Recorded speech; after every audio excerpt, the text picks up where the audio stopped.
Day 47. It's 7:30. So I'm in an Airbnb again tonight. So I got here about 20 minutes ago. Yeah, it's just like in a bit of a housing estate, I guess, if you call it that. But it's alright, it's very cute. It's got a nice little garden with a grape sort of covering over it. It's cool. But yeah, we had a good day today. So got up, had some breakfast, tidied the Airbnb I was in, packed, got all my stuff charged, which is what I ended up waiting for the longest. Blooming Garmin took like 2 hours to charge. And then yeah, got on the road and nearly went up to a bike shop it was actually open, but it was like 4k in the wrong direction, so then it would have been another 3 or 4k going back. And today was quite a long day. It was like 90 something kilometers. I'll have to check it as well. So yeah, I decided against it and just thought, oh, I've done so far without a pan and some decent sunglasses, I'll just carry on. So my first stop today was there's like a radio tower, observation tower thing that Marion told me about, and the guide actually pointed it out while we were going around the city yesterday. So I thought that'd be quite a good little starting point, and obviously it was on top of a hill, so it was a good old climb right the way up to it. So did that first. That was really good. There's like a cool memorial. It's like a memorial to the anonymous man or something. It's like they don't really know. No one really knows who it was for, but it's just sort of a memorial to everyone, I guess. But it's like right on the top of the hill, so it's got awesome views. I've got put some pictures in, I put a bit of footage in for you. Look, just amazing views. You can. So yeah, then I went up the tower as well, which obviously goes even higher, and it's just amazing countryside as far as you can see. You can see Belgrade. Yeah, which it's really good perspective because you can see the grey communist buildings of Belgrade, and then obviously as further away you get all like the terracotta roofs, in going into the countryside, and then you just get like green forests and fields and stuff as far as you can see right down south, and of course you can see the Danube goes off into the distance. So yeah, really, really good little view. Had my lunch next to that monument on the top. Sort of an early-ish lunch. And then, ran into some guys. I was just locking my bike, ready to walk up to this top of the monument. It's just steps. I was getting on my lunch out of my bag, and these 2 guys came up and started enthusiastically talking to me about cycling in Serbian. But we managed to have a good conversation. The old guy was obviously a keen cyclist, and he'd been cycling the day before on a bit of an event or something. Showed me pictures of his bike and all sorts. Yeah, he was like, "Oh, well done. Yeah, good luck." So yeah, that was nice. Continuing the theme that Serbs are awesome. Yeah, and then then I descended came off that hill. The map took me off a lovely road, and then it was like, yeah, now enough of that. I'm going down a really rough dirt track and it went right down into the bottom of a valley where there was like a mud thing along the bottom. I was like, oh, I might just stop and not ride through that because it just looked like mud. And I'm so glad I stopped because I walked like around the edge and well, I pushed my bike through the mud and it sank about 6 inches. I was like, I am so glad I did not cycle through that. I would have just gone on my face. But anyway, I managed to push and climb and wiggle and scrap my way out of this dirt track, and then it carried on down, and then I went through like a quarry you sort of ride through the middle of, and then you're sort of back into just dirt track lane through a forest, and then suddenly there was an IKEA like right next to you, this huge IKEA. Very random. And then obviously there's like a main road. But yeah, anyway, so carried on.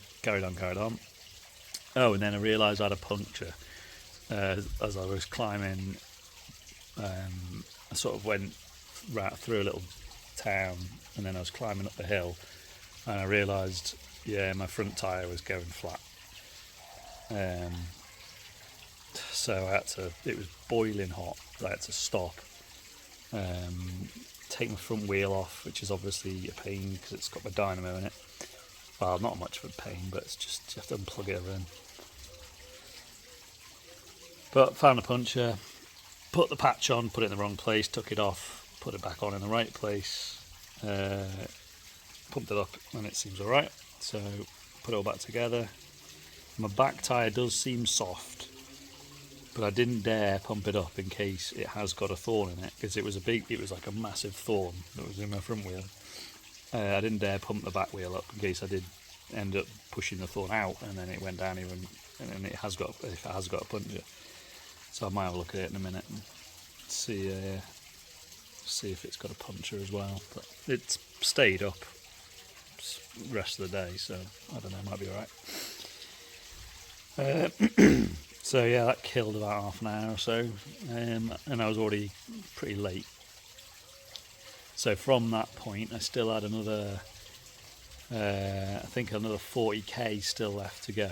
No, I'd only done about quarter of the day by that point. So out of a 90k day, I'd probably only done sort of like 30k or something, less than that. So then I got going, and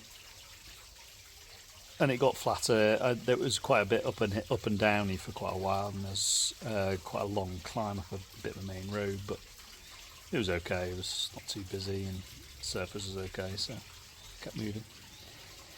And then down, and then it sort of leveled out, and then it was just back onto just like, it's funny, like you're just on a road. And it just like goes through a little town, and then farm, then town, and farm, and town. But it's quite densely. The towns are quite dense. They're quite close together. Whereas where I was before, like before I got to Belgrade, you'd like get a town, and then you'd get like 5 or 6 kilometres or more of just massive open farmland, and then another little town. Whereas this is like town and like less, like a kilometre or so, and then another town, and then another kilometre.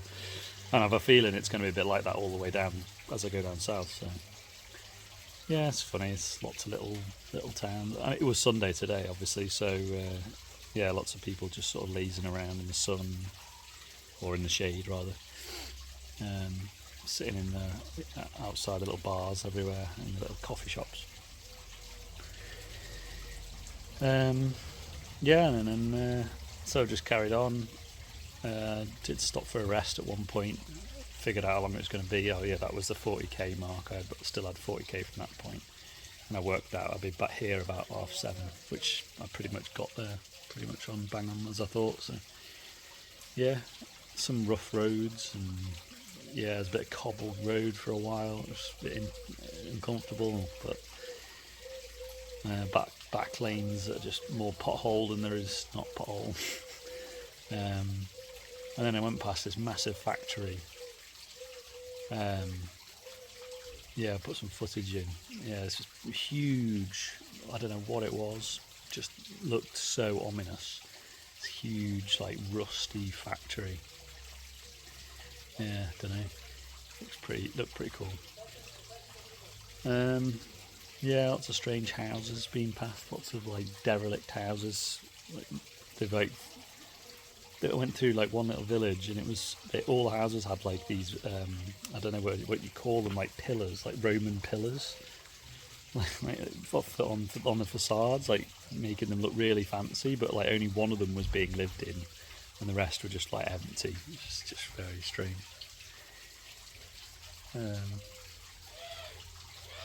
Yeah, but other than that, yeah, just so yeah, I'm on this route now. Eventually, I finally got onto it this afternoon, just sort of in the last 20k or so.